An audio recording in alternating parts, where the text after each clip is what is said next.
Assalamualaikum. So in today's lecture we will discuss first about the vapor pressure. हम सबसे पहले vapour pressure के बारे में बात करेंगे कि वेपर प्रेशर आखिर होता क्या है। तो वेपर प्रेशर की डेफिनेशन क्या होती है कि the pressure which is exerted by the vapours of a liquid, कि वो प्रेशर जो कोई भी लिक्विड अगर वो वेपर्स के अंदर चेंज हो रहा है, वो वेपर्स एक्सर्ट कर रहे हैं, डाल रहे हैं एट इक्विलिब्रियम के ऊपर with the liquid at particular temperature, कि कोई भी लिक्विड है वो वेपर्स के अंदर चेंज हो रहा है और वो वेपर्स किसी भी पर्टिकुलर टेम्परेचर के ऊपर जो प्रेशर डाल रहे हैं उसको हम कहेंगे कि ये हमारे पास वेपर प्रेशर है। आगे लिखा हुआ is called the vapour pressure of a liquid, इसको हम कहेंगे कि ये किसी भी लिक्विड का वेपर प्रेशर है और हर लिक्विड का जो वेपर प्रेशर है वो अलग अलग होता है। अब आगे पेज नंबर 2 के ऊपर लिखा हुआ है the equilibrium is a state.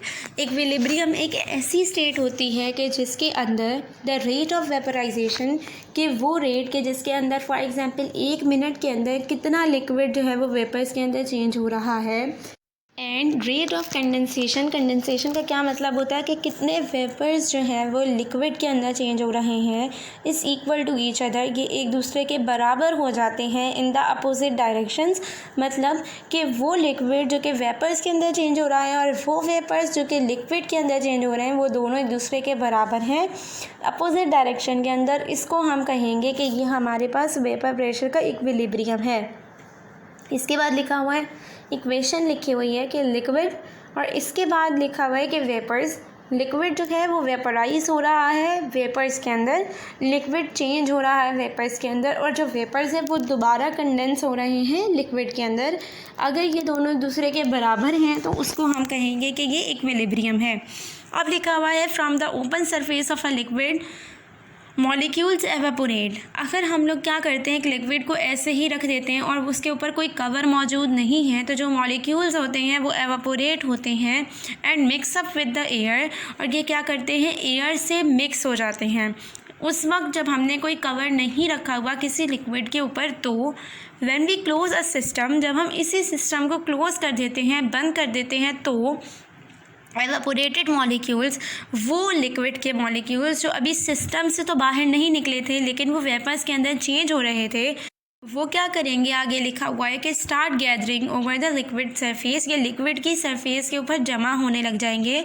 इसके आगे लिखा हुआ है कि initially the vapour condense slowly to return to the liquid state. ये जो वेपर्स हैं इनकी कंडेंसेशन होती है, मतलब ये वेपराइजेशन के स्टेट से निकल कर लिक्विड के स्टेट के अंदर आने की कोशिश करते हैं, लेकिन शुरू में वो बहुत ज़्यादा स्लो होती है। After some time the condensation process increases. कुछ वक्त के बाद क्या होता है कि ये जो कंडेंसेशन का प्रोसेस होता है ये बढ़ने लग जाता है एंड अ स्टेज रीचेस। अब क्या होता है कि एक ऐसी स्टेज आती है जिसके ऊपर द रेट ऑफ वेपराइजेशन, वो रेट के जिसके अंदर लिक्विड वेपर्स के अंदर चेंज हो रहे थे, बिकम्स इक्वल, बराबर हो जाता है द रेट ऑफ कंडेंसेशन, उस कंडेंसेशन के कि जब वो वेपर्स लिक्विड के अंदर चेंज हो रहे थे वो दोनों एक दूसरे के बराबर हो जाते हैं। एट दिस स्टेज, इस स्टेज के ऊपर नंबर ऑफ मॉलिक्यूल्स एवापोरेटिंग, जो मॉलिक्यूल्स का नंबर था जो एवापोरेट हो रहे थे, for example 2 molecules were evaporating, will be equal to the 2 molecules coming back, कि जो 2 मॉलिक्यूल्स एवापोरेट हो रहे थे वही 2 मॉलिक्यूल्स क्या होंगे, कंडेंसेशन के ज़रिए से वापस आ जाएंगे लिक्विड के पास। This stage is called the dynamic equilibrium. इस स्टेज को हम ये कहेंगे कि इक्विलिब्रियम है ये स्टेज। और हम क्या कह रहे थे कि वेपर प्रेशर एक ऐसा प्रोसेस होता है कि जिसके अंदर क्या होता है, इक्विलिब्रियम की स्टेज के ऊपर वेपर्स जो है वो क्या करते हैं, प्रेशर एक्सर्ट करते हैं लिक्विड के ऊपर, उसको हम कहते हैं कि ये हमारे पास वेपर प्रेशर है। और ये हमने अब इक्विलिब्रियम को डिफ़ाइन किया कि इक्विलिब्रियम असल में होता क्या है। अब हम आगे करेंगे factors affecting the vapour pressure. हमें कुछ ऐसे फैक्टर्स पढ़ने हैं जिनके कम होने की वजह से या जिनके बढ़ने की वजह से वेपर प्रेशर या तो बढ़ेगा या फिर वेपर प्रेशर कम होगा। अब आगे नंबर फर्स्ट लिखा हुआ है कि नेचर ऑफ द लिक्विड। ये डिपेंड करता है कि नेचर ऑफ द लिक्विड कैसी है, मतलब एक लिक्विड जो है वो पोलर है या फिर नॉन पोलर है, वो ज़्यादा जल्दी एवापोरेट होता है, देर से एवापोरेट होता है, ये इस पर डिपेंड करेगा। लिखा हुआ है कि vapour pressure depends upon the nature of the liquid, कि वेपर प्रेशर डिपेंड करता है कि एक लिक्विड की नेचर कैसी है। Polar liquids have low vapour pressure, जो पोलर लिक्विड्स होते हैं उनका जो वेपर प्रेशर होता है वो बहुत ज़्यादा कम होता है than the non polar liquids. किसके मुकाबले में? नॉन पोलर लिक्विड्स के मुकाबले में एट द सेम टेम्परेचर। जब टेम्परेचर को हम क्या कहेंगे? सेम रखेंगे। दिस इज़ बिकॉज, ये किसकी वजह से होता है? Strong intermolecular forces between the polar molecules of the liquid, के जो पोलर मॉलिक्यूल्स के लिक्विड होते हैं उनकी इंटरमॉलिक्यूलर फोर्सेस क्या होती हैं? बहुत ज़्यादा स्ट्रॉन्ग होती हैं as compare to non polar liquids. अगर वो स्ट्रॉन्ग होंगी तो क्या होगा कि लिक्विड को वेपराइज होने के लिए उतना ही ज़्यादा एनर्जी चाहिए होगी, उतनी ज़्यादा हमें क्या करना पड़ेगा? उसको वेपराइज करने के लिए काइनेटिक एनर्जी को क्या करना पड़ेगा? बढ़ाना पड़ेगा। इतना बढ़ाना पड़ेगा कि वो इंटरमॉलिक्यूलर फोर्सेस से ज़्यादा हो जाए, तभी एक लिक्विड वेपराइज हो सकता है, नहीं तो नहीं हो सकता। अब अगर उसकी इंटरमॉलिक्यूलर फोर्सेस ज़्यादा हैं तो हमें क्या करना पड़ेगा? उतनी ही ज़्यादा एनर्जी बढ़ानी है, जिसकी वजह से क्या होगा कि वेपराइजेशन मुश्किल होगी as compare to non polar molecules, के जिनके अंदर जो इंटरमॉलिक्यूलर फोर्सेस हैं वो इतनी ज़्यादा स्ट्रॉन्ग नहीं हैं। अब आगे लिखा हुआ है कि water has less vapour pressure, जो वाटर होता है उसका वेपर प्रेशर कम होता है as compare to the alcohol. Alcohol से अगर हम उसको कंपेयर करें, किसको? वाटर को, तो उसका जो वेपर प्रेशर है वो कम होता है, क्योंकि जो उसकी इंटरमॉलिक्यूलर फोर्सेस हैं वो क्या होती हैं? स्ट्रॉन्ग होती हैं वाटर की as compare to alcohol at the same temperature. जब टेम्परेचर दोनों का सेम है तो जो वाटर है वो कम वेपराइज होगा as compare to the liquid, तो जिसकी वजह से क्या होगा? उसका प्रेशर भी कम होगा एज़ कम्पेयर टू अल्कोहल। अब हम आगे पढ़ेंगे पोलर मॉलिक्यूल्स और नॉन पोलर मॉलिक्यूल्स का आपस में क्या डिफरेंस होता है, कि जिसकी वजह से वो वेपर प्रेशर के ऊपर अपना ऐसा इफेक्ट शो करते हैं नेचर की वजह से। पोलर मॉलिक्यूल्स हैं उनका वेपर प्रेशर कम है as compare to the non polar molecules. तो सबसे पहले जो डिफरेंस है वो क्या है कि polar forces are rather strong form H bonds और डाइपोल बॉन्ड्स। ये जो पोलर मॉलिक्यूल्स की आपस में फोर्सेस होती हैं वो बहुत ज़्यादा स्ट्रॉन्ग होती हैं, इतनी ज़्यादा स्ट्रॉन्ग होती हैं कि या तो वो हाइड्रोजन का बॉन्ड बनाते हैं या फिर डाइपोल बॉन्ड्स बनाते हैं। अब नंबर फर्स्ट पॉइंट क्या है नॉन पोलर मॉलिक्यूल्स का, कि नॉन पोलर मॉलिक्यूलर फोर्सेस, जो नॉन पोलर के मॉलिक्यूल्स की आपस में फोर्सेस होती हैं वो वीकेस्ट होती हैं, कि सबसे ज़्यादा कम होती हैं। Forms the London dispersed forces, इनकी वजह से क्या होती है? लंडन डिस्पर्स्ड फोर्सेस बनती हैं जो बहुत ज़्यादा वीक होती हैं। अब हम कहेंगे कि दूसरा पॉइंट क्या होता है कि इलेक्ट्रोनेगेटिविटी डिफरेंस जो होता है पोलर मॉलिक्यूल्स का, वो एक दूसरे के एटम्स के दरमियान क्या होता है? लेस देन 0.4 इलेक्ट्रोनेगेटिविटी का डिफरेंस जो होता है वो उन एटम्स के दरमियान होता है जो कि मॉलिक्यूल्स को बनाते हैं, और वो मॉलिक्यूल्स जो कि पोलर हैं उनका जो इलेक्ट्रोनेगेटिविटी का डिफरेंस है वो कम है 0.4 से। अब जो सेकंड पॉइंट है नॉन पोलर मॉलिक्यूल्स का वो क्या है कि electronegativity difference between the atoms is greater than 0.4, के जो दो एटम्स हैं जो कि एक मॉलिक्यूल बना रहे हैं नॉन पोलर का, उनका जो डिफरेंस है आपस में वो ज़्यादा है किससे? 0.4 से। अब आगे नंबर थर्ड पॉइंट है पोलर मॉलिक्यूल्स का have a high boiling point, इनका बॉइलिंग पॉइंट ज़्यादा होता है, मेल्टिंग पॉइंट भी ज़्यादा होता है। लो वेपर प्रेशर, जो वेपर प्रेशर होता है वो लो होता है। वजह क्या होती है? क्योंकि इनके अंदर स्ट्रॉन्ग इंटरमॉलिक्यूलर फोर्सेस होती हैं। एंड हाई सरफेस टेंशन, इनकी सरफेस टेंशन भी बहुत ज़्यादा होती है। अब क्या कह रहे हैं number third point non polar molecules का have a low boiling point, इनका जो बॉइलिंग पॉइंट होता है वो कम होता है, मेल्टिंग पॉइंट भी कम होता है। वजह क्या है? क्योंकि इनके अंदर इंटरमॉलिक्यूलर फोर्सेस वीक होती है। हाई वेपर प्रेशर, इनका वेपर प्रेशर ज़्यादा होता है और सरफेस टेंशन कम होती है नॉन पोलर मॉलिक्यूल्स का। पोलर मॉलिक्यूल्स की एग्जांपल के अंदर वाटर आ जाता है, हाइड्रोजन फ्लोराइड आ जाता है। इसके अलावा अगर हम नॉन पोलर मॉलिक्यूल्स की एग्जांपल पढ़ेंगे तो इसके अंदर पेंटेन आ जाएगा, हेक्सेन आ जाएगा, दोनों ऑर्गेनिक मॉलिक्यूल्स हैं, और कार्बन डाइऑक्साइड आ जाएगा। अब जो आ जाएंगे हम लोग पेज नंबर 4 के ऊपर, इसके अंदर लिखा हुआ है साइज़ ऑफ मॉलिक्यूल्स। तो अब हम पढ़ेंगे कि मॉलिक्यूल के साइज़ का वेपर प्रेशर के ऊपर क्या इफ़ेक्ट होता है। Small sized molecules can easily evaporate. जो मॉलिक्यूल्स कम साइज़ के होते हैं वो ज़्यादा जल्दी और आसानी से एवापोरेट हो जाते हैं as compare to big sized molecules, के जो बड़े होंगे वो एवापोरेशन में टाइम लेंगे, उनकी एवापोरेशन मुश्किल होगी as compare to small sized molecules. Hence small sized molecular liquids exert more vapour pressure, जिसकी वजह से क्या होता है, क्योंकि वो आसानी से एवापोरेट हो रहे हैं जो स्मॉल साइज़ के लिक्विड्स हैं, तो इसकी वजह से वो ज़्यादा वेपर प्रेशर को एक्सर्ट करने की ताकत रखेंगे। तो जो स्मॉल साइज मॉलिक्यूल्स के लिक्विड हैं वो ज़्यादा वेपर प्रेशर एक्सर्ट करेंगे। इसके आगे लिखा हुआ है फॉर एग्ज़ाम्पल में हम लेते हैं हेक्सेन, जिसका फार्मूला होता है C6H14 has a small sized molecules. इसके जो मॉलिक्यूल्स हैं वो स्मॉल साइज़ के हैं एज़ कम्पेयर टू डीकेन के मुताबिक अगर हम कंपेयर करेंगे तो इसके मॉलिक्यूल्स का साइज़ कम है, जो कि डीकेन का होता है C10H22। अब अगर हमसे कोई ये पूछेगा कि इन दोनों में से ज़्यादा जल्दी एवापोरेट कौन सा होगा और ज़्यादा वेपर प्रेशर कौन एक्सर्ट करेगा, तो हम हमेशा उसको सेलेक्ट करेंगे जिसके मॉलिक्यूल का साइज़ छोटा होगा।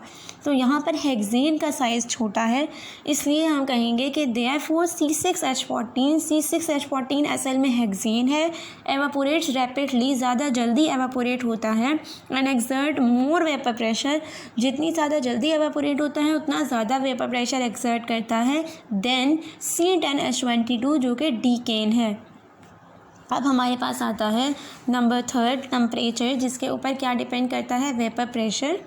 एट हाई टेम्परेचर, अगर हम टेम्परेचर को बढ़ा देते हैं तो vapour pressure is higher than at low temperature. अगर हम टेम्परेचर को बढ़ा देते हैं तो जो वेपर प्रेशर होता है वो भी बढ़ जाता है, क्योंकि जो टेम्परेचर का इफ़ेक्ट होता है वेपराइजेशन के ऊपर वो पॉजिटिव होता है। अगर हम टेम्परेचर को बढ़ाएंगे तो वेपराइजेशन भी बढ़ जाएगी, क्योंकि हम क्या करते हैं कि इंटरमॉलिक्यूलर फोर्सेस जो हैं वो ज़्यादा हैं मॉलिक्यूल्स की, उनके बजाय हम लोग काइनेटिक एनर्जी को बढ़ा देते हैं इतना ज़्यादा कि वो इंटरमॉलिक्यूलर फोर्सेस से ज़्यादा हो जाती हैं। जब वो इंटरमॉलिक्यूलर फोर्सेस से ज़्यादा हो जाती हैं तो मॉलिक्यूल्स क्या कर सकते हैं, एवापोरेट कर सकते हैं ईजिली। तो टेम्परेचर को बढ़ाने से हम लोग क्या कर रहे हैं, काइनेटिक एनर्जी बढ़ा रहे हैं और उसकी वजह से एवापोरेशन हो रही है। तो हम क्या कहेंगे कि जो वेपराइजेशन है वो ज़्यादा है हाई टेम्परेचर के ऊपर, जिसकी वजह से वेपर प्रेशर भी हाई टेम्परेचर के ऊपर ज़्यादा है as compare to low temperature, जब हमने टेम्परेचर को कम रखा है। तो एट एलिवेटेड टेम्परेचर, जब हम टेम्परेचर को बढ़ाते हैं the kinetic energy of the molecules increases. जो काइनेटिक एनर्जी होती है मॉलिक्यूल्स की वो पहले कुछ ना कुछ तो होती है, लेकिन हम उसको और ज़्यादा बढ़ा देते हैं enough to enable them to vaporise. इतनी ज़्यादा काइनेटिक एनर्जी बढ़ जाती है मॉलिक्यूल्स की कि वो वेपराइज हो जाते हैं, और वो वेपराइज होने की वजह से वेपर प्रेशर एक्सर्ट करते हैं। For example the vapour pressure of water at different temperature is given below. जो वेपर प्रेशर होगा वाटर का डिफरेंट टेम्परेचर्स के ऊपर, जब टेम्परेचर को हम कम या ज़्यादा कर रहे हैं, वो हमें दिया हुआ है इस टेबल के अंदर। इसमें 2 कॉलम्स बने हुए, एक टेम्परेचर का और एक वेपर प्रेशर का। टेम्परेचर को हमने मेजर किया है डिग्री सेंटीग्रेड के अंदर, और वेपर प्रेशर को हम मेजर कर रहे हैं mmHg के अंदर। Hg जो है वो मरकरी का साइन है। अब हम इसके बाद क्या कर रहे हैं, 0 डिग्री सेंटीग्रेड, 20 डिग्री सेंटीग्रेड, 40, 60, 80 और 100 डिग्री सेंटीग्रेड हमने इसका टेम्परेचर ले लिया। 20 टेम्परेचर का डिफरेंस हमने बीच में रखा। इसके बाद हम क्या कह रहे हैं कि 0 डिग्री सेंटीग्रेड के ऊपर जो वेपर प्रेशर था वाटर का वो था 4.58 mmHg। अगर हमने इसको 20 डिग्री सेंटीग्रेड कर दिया तो 4.58 से बढ़कर 17.5 हो जाएगा। अब हम जब इसको 40 डिग्री सेंटीग्रेड पर कर दिया टेम्परेचर तो ये 17.5 से बढ़कर हो जाएगा 55.3 mmHg। अगर हम इसको 40 डिग्री सेंटीग्रेड से बढ़ाकर 60 डिग्री सेंटीग्रेड कर देंगे तो ये वेपर प्रेशर भी क्या होगा, बढ़कर हो जाएगा 55.3 से 149.4 mmHg। अगर हमने टेम्परेचर को 60 से भी ज़्यादा बढ़ा दिया, हम 80 डिग्री सेंटीग्रेड पर ले गए, तो ये वेपर प्रेशर बढ़कर हो जाएगा 355.1 mmHg। और अगर हम 80 से भी ज़्यादा बढ़ा देंगे, मतलब हमने 100 डिग्री सेंटीग्रेड टेम्परेचर कर दिया, तो वेपर प्रेशर बढ़कर हो जाएगा 760.0 mmHg। मतलब इससे हमें क्या पता चल रहा है कि अगर हम टेम्परेचर को बढ़ाते जा रहे हैं तो जो वेपराइजेशन की एबिलिटी है वो भी बढ़ती जा रही है। जब वो बढ़ती जा रही है तो जो वेपर प्रेशर है वो भी बढ़ता जा रहा है। अब हम आ जाएंगे पेज नंबर 5 के ऊपर। पेज नंबर 5 के अंदर हम जो चीज़ डिस्कस कर रहे हैं वो है असल में बॉइलिंग पॉइंट। बॉइलिंग पॉइंट के अंदर लिखा हुआ है कि when a liquid is heated, जब हमने किसी भी लिक्विड को हीट किया तो इट्स मॉलिक्यूल्स गेन एनर्जी, इसके मॉलिक्यूल्स जो होते हैं वो कुछ ना कुछ एनर्जी को गेन करते हैं। The number of molecules which have more than average kinetic energy, जिसकी वजह से क्या होता है, वो मॉलिक्यूल्स जिनकी एवरेज काइनेटिक एनर्जी होती है उससे ज़्यादा एनर्जी कुछ मॉलिक्यूल्स की बढ़ जाती है। मॉलिक्यूल्स जो होते हैं वो लिक्विड के, वो हमेशा कुछ ना कुछ मोशन के अंदर तो होंगे, ठीक है। इसकी वजह से क्या होगा कि उनकी कोई ना कोई काइनेटिक एनर्जी होगी। तो ये जो काइनेटिक एनर्जी होती है असल में ये एवरेज होती है सारे मॉलिक्यूल्स की। हम जब टेम्परेचर को बढ़ाते हैं तो हम क्या करते हैं, कुछ मॉलिक्यूल्स की काइनेटिक एनर्जी को हम बढ़ा देते हैं एवरेज से ज़्यादा। अब आगे लिखा हुआ है कि more and more molecules become energetic enough, ज़्यादा से ज़्यादा मॉलिक्यूल्स इतनी ज़्यादा एनर्जी को गेन कर लेंगे to overcome the intermolecular forces, ताकि क्या होगा कि जो इंटरमॉलिक्यूलर फोर्सेस होंगी अब ये एनर्जी उससे ज़्यादा बढ़ गई है। ड्यू टू दिस, जिसकी वजह से क्या होता है, रेट ऑफ एवापोरेशन इंक्रीजेस, जो रेट होता है एवापोरेशन का वो भी बढ़ जाता है। That results in the increase of the vapour pressure, जिसकी वजह से क्या होता है कि वेपर प्रेशर भी बढ़ जाता है। अब आगे लिखा हुआ है कि अनटिल अ स्टेज रीचेज, एक ऐसा स्टेज आ जाता है इसके बाद कि the vapour pressure of a liquid becomes equal, जो वेपर प्रेशर होता है लिक्विड का, वो प्रेशर जो कि वेपर्स एक्सर्ट कर रहे होते हैं लिक्विड के ऊपर, becomes equal to the atmospheric pressure, वो प्रेशर जो एटमॉस्फेयर एक्सर्ट कर रहा है उसके बराबर आ जाता है। At this stage the liquid starts boiling, ये वो स्टेज होता है कि जिसके अंदर लिक्विड बॉयल होना स्टार्ट हो जाता है। मतलब हम क्या कह रहे हैं, हमने क्या किया, पहले तो लिक्विड को हीट किया ताकि क्या हो, उसके मॉलिक्यूल्स की जो काइनेटिक एनर्जी थी वो बढ़ जाए। अब क्या होगा कि उसके कुछ मॉलिक्यूल्स ऐसे होंगे जिनकी काइनेटिक एनर्जी इतनी ज़्यादा बढ़ जाएगी कि वो एवरेज काइनेटिक एनर्जी से बढ़ गई। जब एवरेज काइनेटिक एनर्जी से बढ़ गई तो उसकी वजह से क्या होगा कि वो जो इंटरमॉलिक्यूलर फोर्सेस थी लिक्विड्स के मॉलिक्यूल्स के दरमियान उससे ज़्यादा बढ़ेगी, तो वो लिक्विड क्या होगा, वेपराइज होना स्टार्ट हो जाएगा।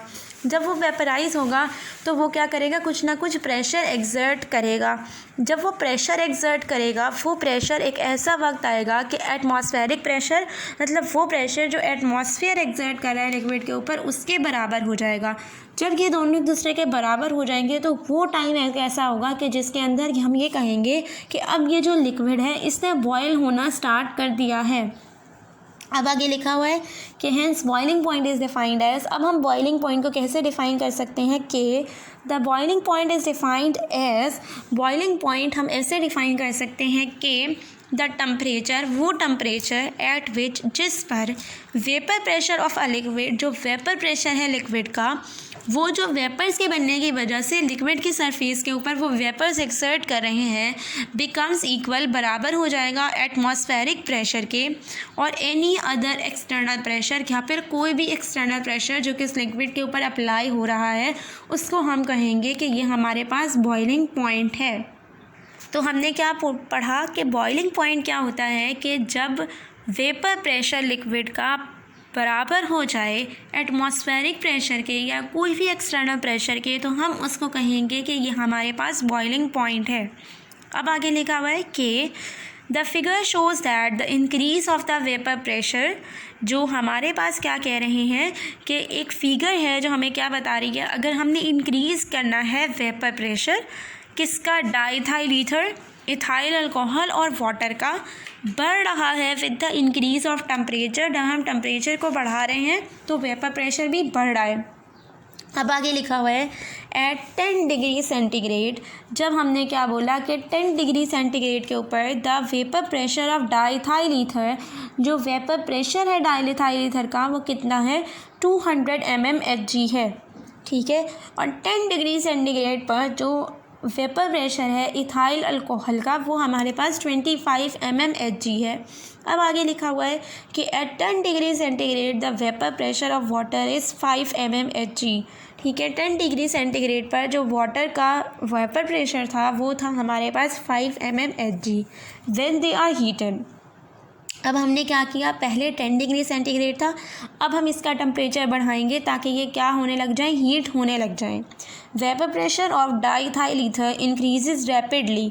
जो वेपर प्रेशर होता है डाईथाइल ईथर का वो बहुत ज़्यादा जल्दी क्या होता है, बढ़ता है, as equal to the atmospheric pressure at 34.6 degree centigrade.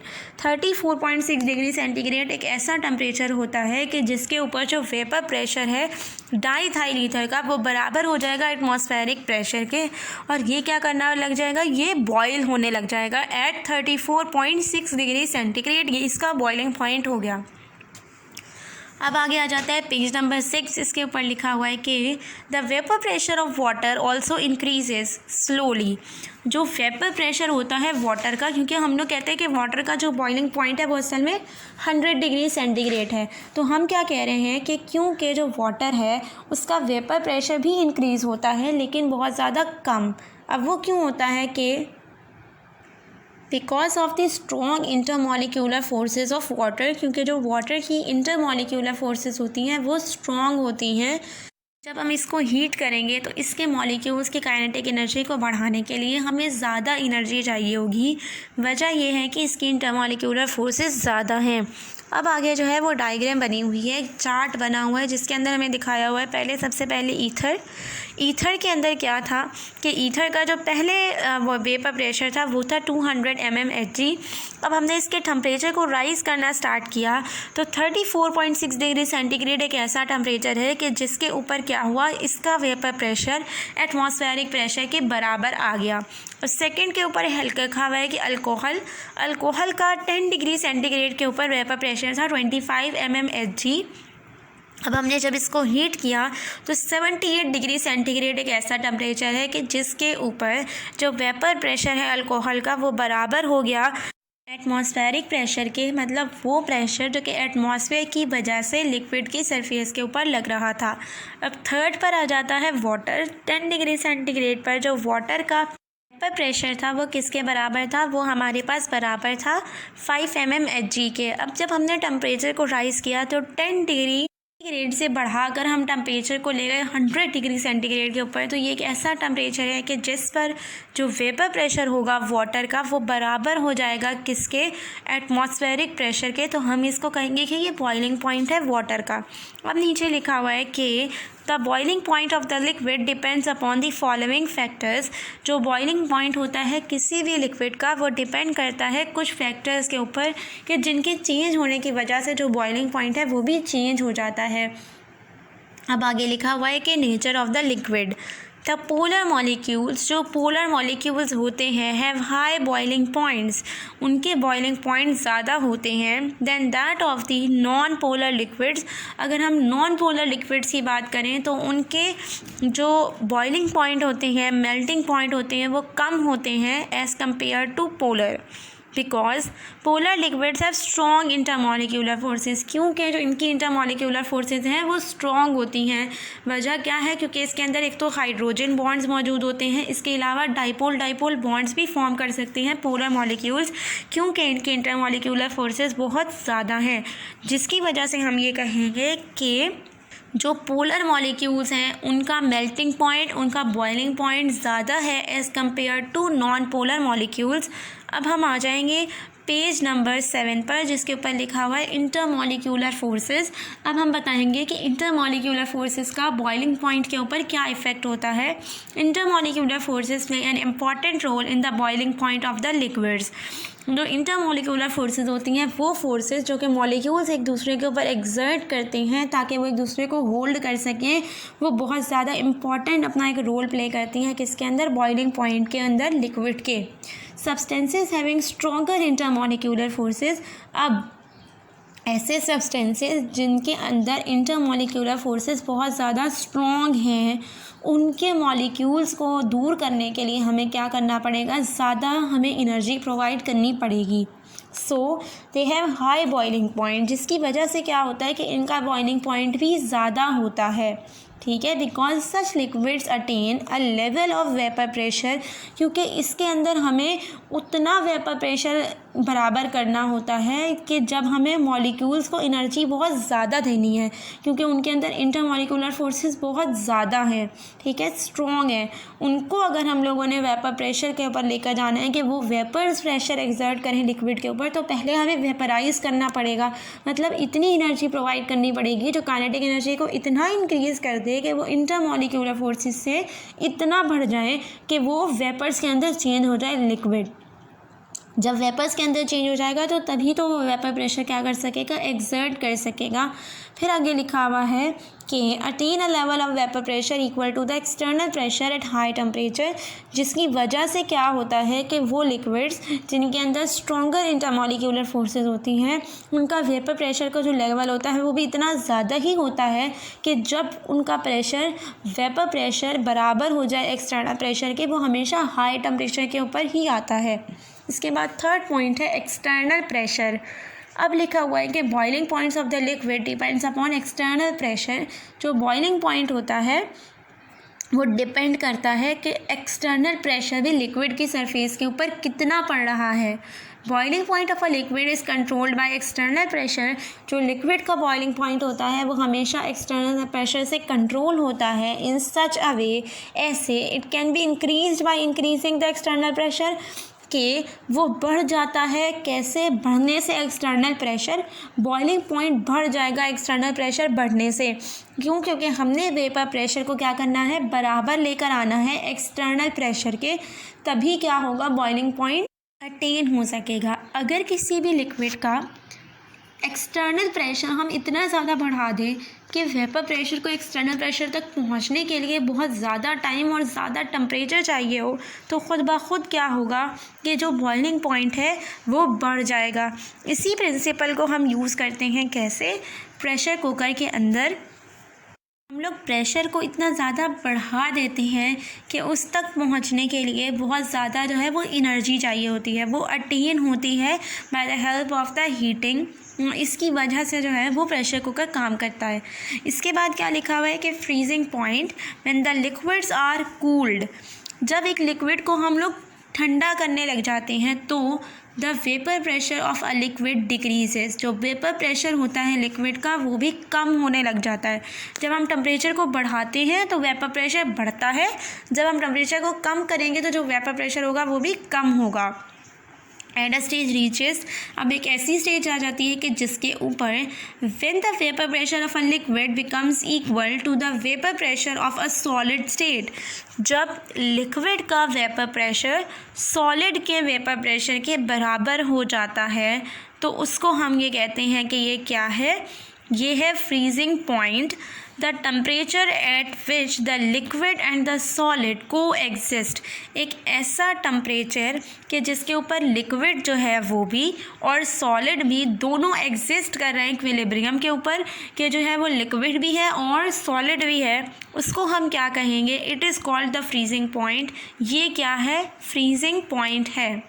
हमने इसके लिए क्या करना है कि लिक्विड को कूल करना है उस वक्त तक जब तक कि इसका लिक्विड का वेपर प्रेशर सॉलिड के वेपर प्रेशर के इक्वल ना हो जाए इन इक्विलिब्रियम, और वो दोनों स्टेट्स चाहे वो लिक्विड हो या फिर वो सॉलिड हो को एग्जिस्ट करें, दोनों एग्जिस्ट करें सेम इक्विलिब्रियम के ऊपर, डायनामिक इक्विलिब्रियम के ऊपर, तो हम क्या कहेंगे इसको कि ये फ्रीजिंग पॉइंट है।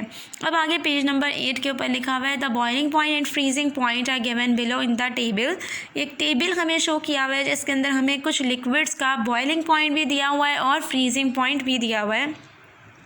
सबसे पहला जो लिक्विड है वो है डाइथाइल ईथर। इसका फ्रीजिंग पॉइंट होता है 116 और ये 116 जो है वो माइनस के अंदर होते हैं, मतलब बहुत ज़्यादा माइनस के अंदर जाना पड़ता है तब इसका फ्रीजिंग पॉइंट अटेन होता है। और इसका बॉइलिंग पॉइंट होता है 34.6 डिग्री सेंटीग्रेड। अब दूसरा है इथाइल अल्कोहल। इसका भी फ्रीजिंग पॉइंट जो है वो बहुत ज़्यादा होता है, मतलब बहुत ज़्यादा माइनस के अंदर हमें जाना होता है और वो होता है -115। और इसका जो बॉइलिंग पॉइंट होता है वो होता है 78 डिग्री सेंटीग्रेड। अब हम वाटर के बारे में बात करें तो जो वाटर का फ्रीजिंग पॉइंट होता है वो होता है 0 और जो बॉइलिंग पॉइंट होता है वाटर का वो होता है 100 डिग्री सेंटीग्रेड। अब इसके बाद आ जाता है एन ऑक्टेन। इसके अंदर क्या होता है, इसका फ्रीजिंग पॉइंट होता है -57 डिग्री सेंटीग्रेड और इसका जो बॉइलिंग पॉइंट होता है वो होता है 126 डिग्री सेंटीग्रेड। अब इसके बाद आ जाता है एसिटिक एसिड।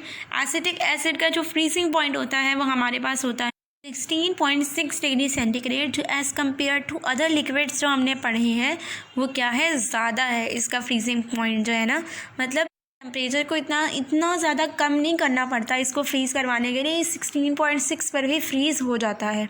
इसके अलावा इसका बॉइलिंग पॉइंट है 118 डिग्री सेंटीग्रेड।